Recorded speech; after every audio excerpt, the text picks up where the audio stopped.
খুবই মজার একটা তরকারি আজকে আপনাদের সাথে শেয়ার করব।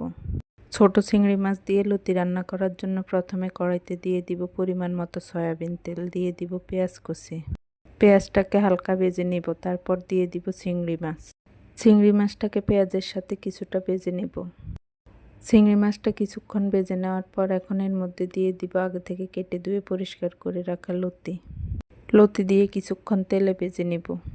তারপর এর মধ্যে দিয়ে দিব রসুন বাটা, জিরা বাটা।